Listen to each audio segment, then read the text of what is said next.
we have officially hit one of the most exciting times of the year, damson picking, which for me is quite the challenge, given how big this damson bush is. The damson jam was a huge hit with the family last year. I think I only made 8 jars. We only kept 1. I kept giving them away to people, and I vowed that I would make more this year. So that's why I'm taking my life into my own hands in the man basket on the telehandler to pick them before they've gone over. We did have a lot of them eaten last year with the blackbirds, but I mean, look at them. Look at the size of them. They are really big this year, and well, it's really exciting. Obviously, I'm not going to be able to get them all, so the birds are still going to get plenty.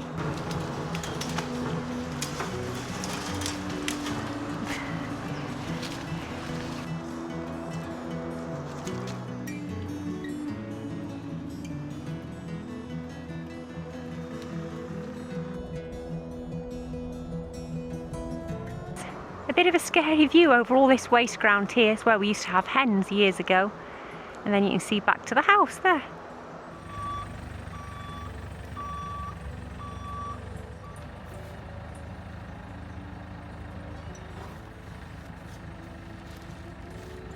This is a big carrier bag. Now before we go back, whilst I'm in the bucket, Duncan wants me to cut down these branches because they keep catching the tractor roof. You ready?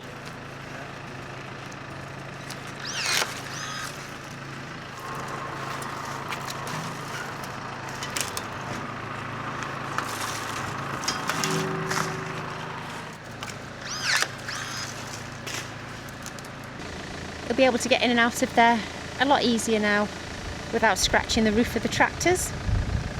But I'm going to leave him to all of this cleaning up to do now. Look at this bag of compost here just outside of the shed. Ages ago I put this potato plant in here. I transplanted it into here. Obviously there's a few weeds in here as well. And I'm wondering, will anything be in there? Because I'm going to need that bag of compost when I do get round to finishing off the wash house. Now I was going to kind of make out that this is continuity. You know, I'm wearing the same clothes as I was wearing at the start of this video.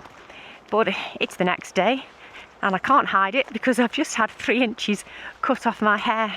My hair has been falling out, which I think is a result of the weight loss, and I'm having to up my protein content. Look how yellow the grass is behind me. We did get a bit of rain last night, so I'm hoping that the grass will start to green up a little bit, and well, I'm hoping it won't be long before I won't have to do this relentless watering that we're all up to over summer. And I know, I am very fortunate because I do have access to a hose pipe, so I really have no cause to complain about the amount of watering or how difficult it is, because it's not difficult for me with a hose pipe. It is just time consuming. So back onto the vegetable garden now. What are we going to do? Everything seems to still be growing in abundance. Well, maybe with the exception of these sweet peas. Still don't have any that are dried enough to take off for seeds. But at least this archway is looking prettier when you can see that cosmos. Look how striking that is. Now if I battle my way through some of the foliage here, I think it's time to start considering harvesting the sweet corn. They have been quite brown for a while now. They feel like they've swelled up inside, and I did pull the end of this one back and I got a milky substance when I pressed my thumb in the kernel, which suggests that they are ripe. Now, you know when people say be careful what you wish for? I planted a whole bed of sweet corn this year because we just didn't get enough sweet corn last year. And then I've planted this variety, which has been intent on throwing up 2 or 3 cobs on each stem. So I didn't just increase it by 2/3 because I'd only had 1/3 of a bed last year. I've increased it by far more than that because of the amount of cobs that this variety has put up. And I believe, if I'm remembering correctly, this variety is called Early Riser. And here's an example here. There's one big cob here, and there's another big cob on the same stem. Last year we had a couple of them that did have a second cob, but the second cob was like nowhere near the size of the first one. So there's a lot to be taken from these. Now this one here seems as good as any to start with.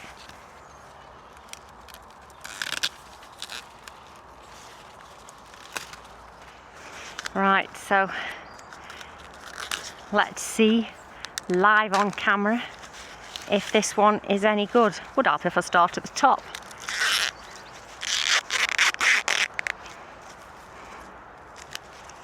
I think it is.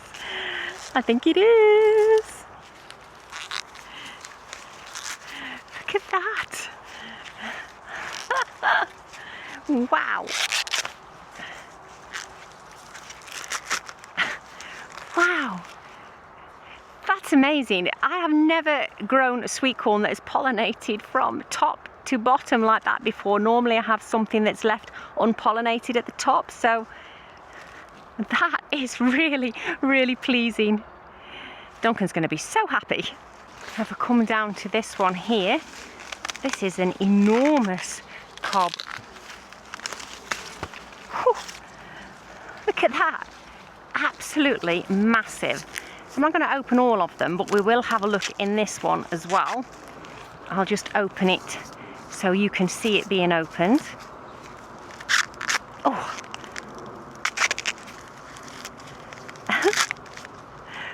I'm thrilled with that. You could not ask for any more than that, could you? Oh, I hope it's all like that.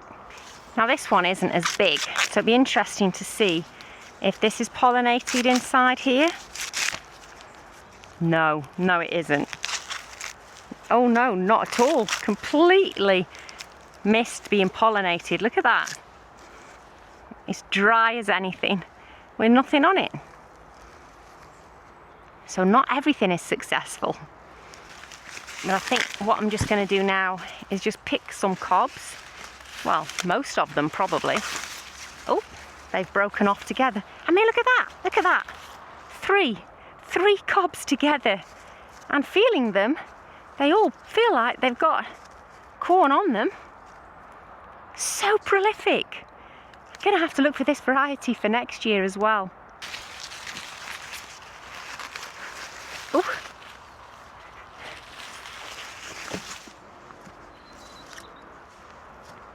That is a very heavy tray of sweet corns.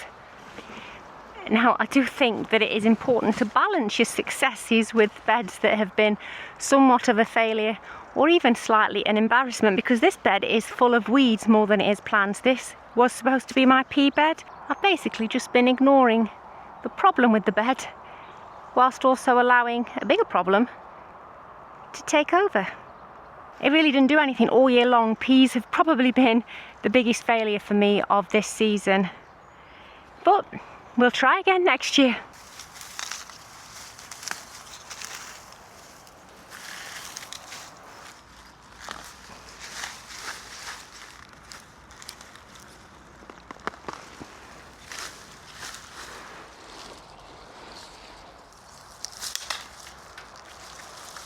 I think that's enough bed clearing for one day. I don't want to do any more. But what I will do is just reach in here and see how these beetroots are doing, because these are the later sown ones. Whew. Well, there's a few there that did nothing, but look at that. Oh, look at those.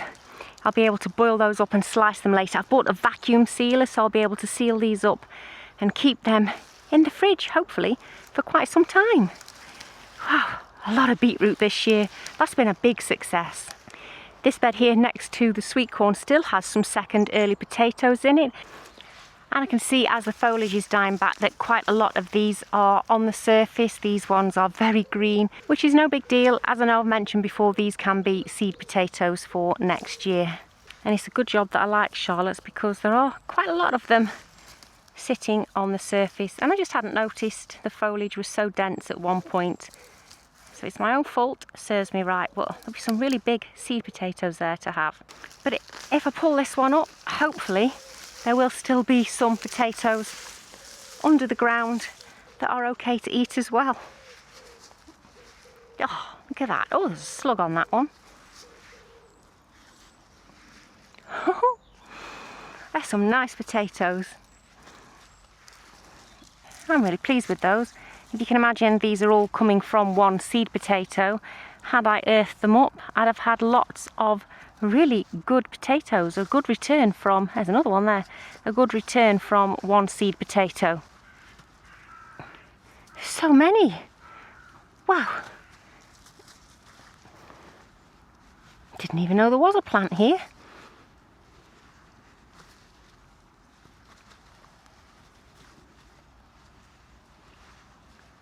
Oh.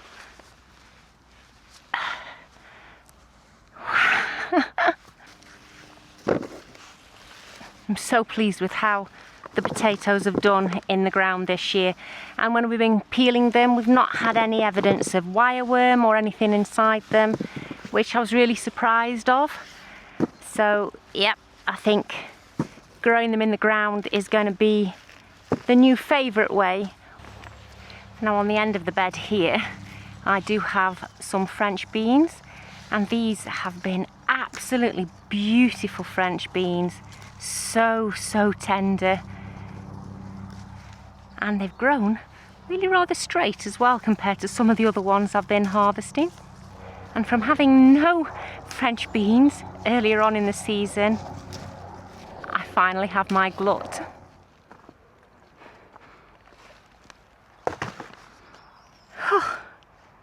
Now if I move along to this bed here, I have some curly kale in here which is looking amazing, but I'm not going to harvest any of that today.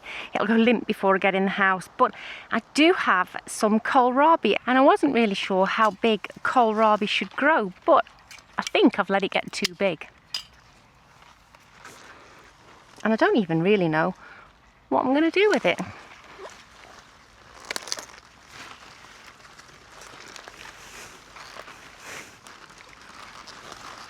Oh, there was me thinking it would just come out. Oh, it will.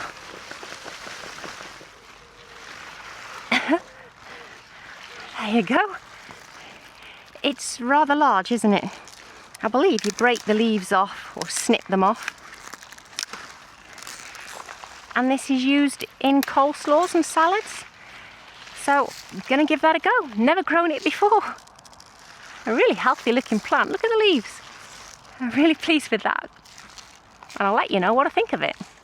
Now these two beds here are the summer squash beds. And I just cannot keep on top. Oh, I've broken that one. I cannot keep on top of the summer squash. In fact, I've just broken two of them. And the reason I've broken those and I'm struggling is because I've done it again. I've grown a marrow. And it really is the same story with the patty pans next door. I just cannot keep on top of them. And so I keep bringing home sizes like this. They should be more like this one here. They're lovely, absolutely lovely. We do love them, but there's only so many you can eat a week. But in my defence, I had 3 plants last year, and I think in total I got 5 or 6 patty pans because they just did not enjoy the weather we had. Whereas this year, well, no stopping them, is there? Now, I'm not going to say that I regret planting 3, because I don't. Because we could have had a wet spring and summer again, couldn't we? But I'm thinking if I have a hot spring next year, then I'm not going to be planting that many again. Moving backwards here along the top row of beds, it's a similar story to the summer squash with the lettuces this year. I overplanted lettuces because I was really expecting a lot of slug pressure. Obviously we've had a warm spring and summer, which means slug pressure has been almost non-existent up until now. So I've not lost any, which meant I've had way too many plants for just me because no one else really eats it. And as you can see, these are starting to bolt now, but they have been absolutely delicious. And the spring onions are starting to come nice now as well. And I might just take a little bunch in. Look at that little guy there. He's off to cause mischief somewhere. Where are you going? I've just seen you crawling. Don't play dead now. There you go. You're not dead. I can't help but smile every time I walk underneath the pumpkin archway. I'm really pleased that I put pumpkins on the smaller archways. Here we go from summer squash to winter squash, and again, I don't quite know why I planted so many. Last year I had perhaps 4 or 5 mashed potato squashes in total from about 6 plants. This year I've got about 6 plants again, and well, I dread to think how many mashed potato squash I'm going to be ending up with. because there's quite a lot on here. If I just pull one off, they're all around that size, if not bigger. Now, something else I'm growing in this bed for the first time is celery. I've never grown celery before, and I'm not entirely certain how you know when it's ready to harvest. And if I just rip the odd stem off, it doesn't even smell like celery to me. So does that mean it's not ready yet? It's not very big, is it? How do I know? I'd love some help there. How do I know when the celery is ready to harvest? Now, I'm growing this predominantly to use in soup and casserole dishes more than eating it fresh with a salad. I'm not a big fan of that unless you dip it in lots of salt, and that's not very good for you either, is it? Now, carrying on down the pathway here, we come to more French beans in this bed, and these ones are well overdue harvesting. Now, I quite like the purple French beans because I feel that you can see them easier to harvest. But from an eating point of view, I've discovered that the family prefer the green ones. So I probably won't grow so many purple ones next year. I think we've seen everything now from this side of the plot. Let's go down to the other side where there isn't a lot to harvest, but I'll show you how things are getting on. Although it doesn't seem right to just walk past these dahlias because they are just so stunning. Been so pleased with the dahlia bed this year. I know I mentioned it in last week's video, but I can't stop looking at them. This one is probably one of my most favourites, Wine-Eyed Jill, although everybody loves Cafe au lait. Look at that butterfly trying to get in to my swede. No, don't do it.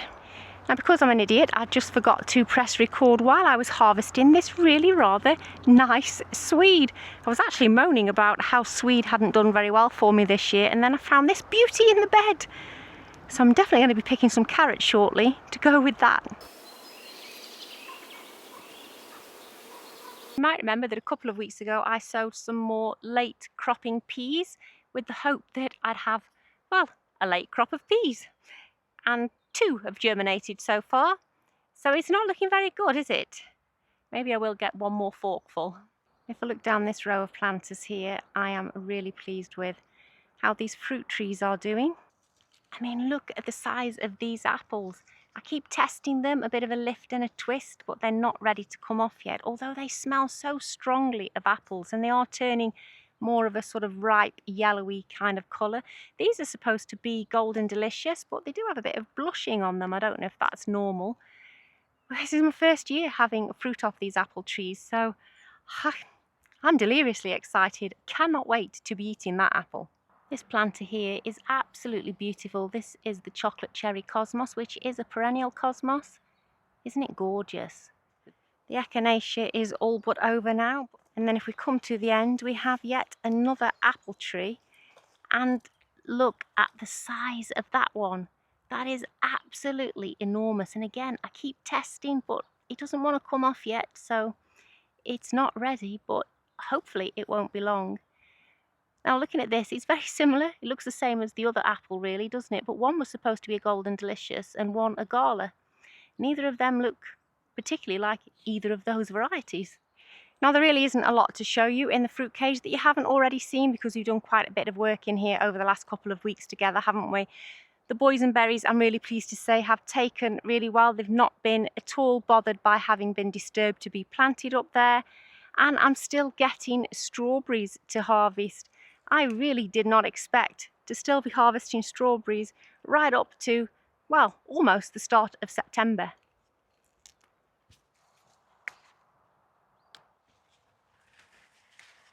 Now, while I carry on harvesting strawberries, I'm going to show you what I got up to earlier in the week, where I met up with Kerry from Dog on the Plot to bring you a very special announcement.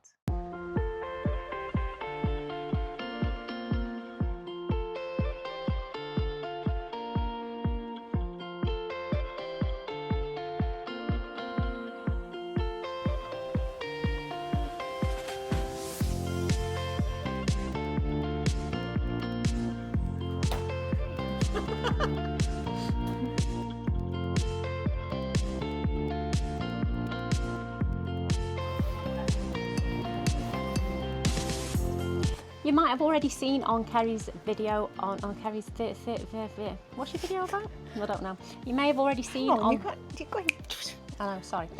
You may have. This is how I film. This is how I film. This is exactly how I film. Like so. Cut. Come on, Kerry, keep up. Okay. You may have already seen in Kerry's video on Thursday that we are launching a discussion show together called So Chatty. Our first episode is launching on the 2nd of September on my channel at 7 p.m. We'd love for you to join us. Not sure what we're going to talk about yet. We've got a few ideas, haven't we? Some ideas. I'm sure we'll just yadder away, but we would love you to be part of it and to build this community with us. So we are asking for questions. If there's anything that you'd like us to discuss in this channel to help us tailor the format to be something that you'd be interested in, then we'd really love to hear those in the comments below. And hopefully you'll join us. That's really good. I hope you're as excited as me and Kerry for this collaboration. First episode Tuesday at 7 p.m. Go ahead and find So Chatty. I will post a link in the description to this channel. Go and find it, give it a subscribe, and we'll see you there. Delicious. Now you might be able to hear that it is raining outside, so I've snuck in here and thought that I'll catch up on the tomato harvesting, because I have to say I've been putting it off and these are quite almost overripe, so I'm going to have to take them in the house and do something with them straight away. And the reason I've been putting it off is I must have 13 bags of tomatoes in the freezer. I honestly don't know what to do with them all now. I keep trying to give them away and people don't want them. This one here is the Sunrise Jazz, and I think that's an absolutely beautiful tomato. Now this one is the tomato that I keep forgetting is ripe because they don't look ripe at all, but I can assure you that is a ripe tomato, and in fact there's loads of them on here, and this variety is called White Queen. See, it's very, very soft, probably overripe really. Now arguably my biggest mistake this year when it came to tomato growing has been not researching the varieties of seeds that people gave to me, because I have way too many beefsteaks, and that is part of the problem. Obviously these are a lot bigger when it comes to storing them, and I've simply ran out of room. Now I side shooted all of these tomatoes a long time ago, but they're all very intent on trying to continue to grow, and it is really tempting to allow them to, but if I'm honest, we have more than enough tomatoes than we know what to do with anyway for the season. And if I let the things that are flowering now develop into tomatoes, I'm not going to have this polytunnel empty ready for the winter crops that I really want to get in next. So I'm being brutal. They were topped for a reason, and I need to not forget that. The other reason, of course, to do this is because the longer these continue for, the more risk we have of blight hitting us anyway. They will succumb at some point, so we might as well just have a bit more control over it. Now if I come around this side of the polytunnel, I think some of these loofahs are actually ready to have a look inside of. And you will maybe remember how excited I was to be growing loofahs last year, and that excitement has not swapped at all for this year. It's not diminished. There you go. I've grown a loofah sponge again. And I can see viable seeds again, so you know what that means. I'm going to do it all again in 2026. And I'm not the only one growing loofahs. Quite a few people had seeds from me from last year's loofah. So I'm really looking forward to starting to be tagged in pictures of your loofahs. Now, I don't think any harvest basket is full without some carrots added to it. Oh, it's pure joy, absolutely pure joy harvesting carrots. Now people often say that tomatoes are the gateway to growing, but for me it was always carrots. And look at that. I always wanted to just grow my own carrots because they are arguably my most favourite vegetable, and they do not disappoint. Anytime I grow them, they do not disappoint. Oh, Look at them. Oh, there's a little purple one there. Now, what does disappoint is forgetting to press record twice in one video, because you didn't see me harvest that one, or that one, or even that one. Absolutely blown away. What can I say? I think this is arguably the biggest harvest I've ever had, and it's going to take me quite some time to process everything that is on the table here. And not everything is here. I've even made a basket up which has gone to my daughter as well. I really hope that you'll join Kerry and myself for So Chatty. I'll catch you twice next week. Look after yourselves. Bye. Like Jiminy Cricket and me, I need an earpiece. It's a Start again. Take a breath, woman. I can't. We are launching a discussion channel together. Be called. She's the organiser. I'm the yabba yabba dabba doo. First episode will be releasing on. Oh, I don't think I want to do this. We'll see you on the 2nd of September. That'll have to do. That's good.